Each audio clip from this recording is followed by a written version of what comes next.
Hello, my name is Simon Goose, and in this series of videos we're going to show you how you can get the best out of your DTXM12.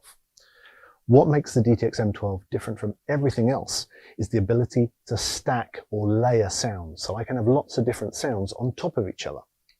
And this is very useful for lots of different reasons. All the pads on the top and any pads I plug into the back of the DTXM12 can all have up to 4 different sounds on them, and we can treat them in different ways. So we're going to look at what we can do with this. Firstly, we're going to stack 2 sounds. So on the middle pad at the front, I have a snare sound. And we're going to layer a cymbal sound on top of it.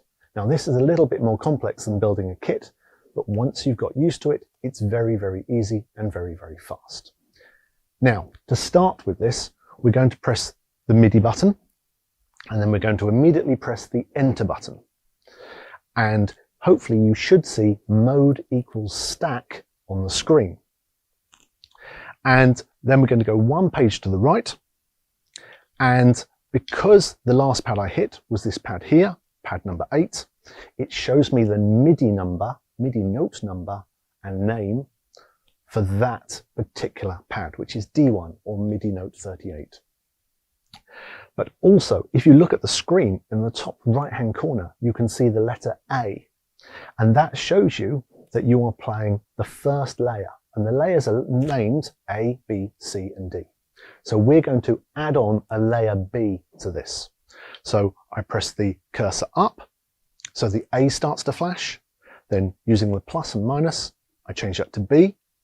And then I can see on the screen it says note equals off, which means there isn't a MIDI note assigned to the second layer. So I come back down again, and using the plus button, I go through until I find a MIDI note number which doesn't have brackets around it, which means it's too far out of range, and doesn't have an asterisk or a star next door to it, which means another pad is using that particular MIDI note. So for instance, on this, I've got layer B is C# -1 or MIDI note number 13. So we've assigned a second MIDI note to the pad. Now let's assign a voice. So what I'm going to do is I'm going to press the voice button now, and it shows me that there isn't a voice assigned to layer B at the moment. So I'm going to make this into a splash cymbal. So I go up to, I think, let's have a look, 16. And now I have layered a splash cymbal on top of the snare drum sound. When I'm happy with that, I press store, press enter twice, and we've saved the kit. That's how you stack 2 sounds together. So using what I've just shown you, you can now layer up to 4 sounds on every single pad, which is exactly what I've done here.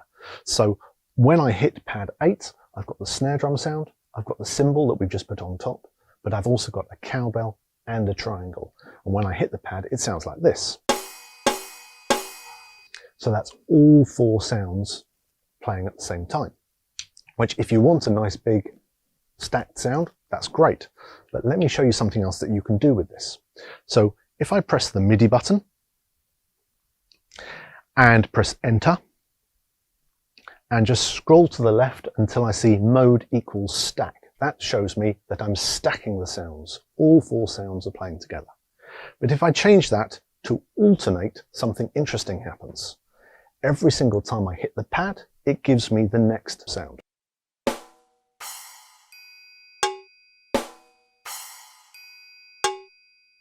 And this is very, very useful for playing melodic patterns or for playing loops or anything else, just using one pad, very, very simply.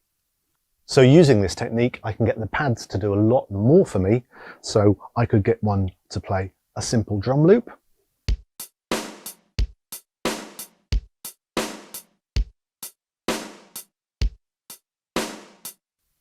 or maybe a 4-note bass line.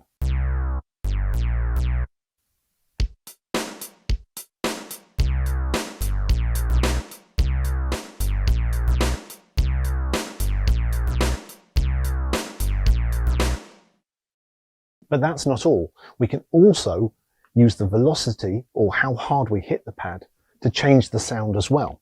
So we do this by pressing the MIDI button and then press enter, and then use the left and right cursors until you see something called velocity limit.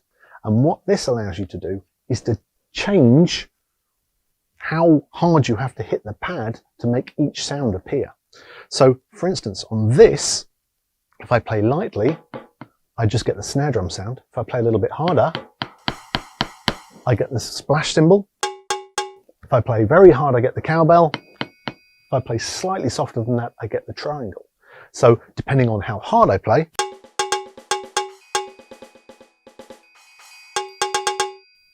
I can get the sound to change as well, which is very, very useful. So that is called velocity switch.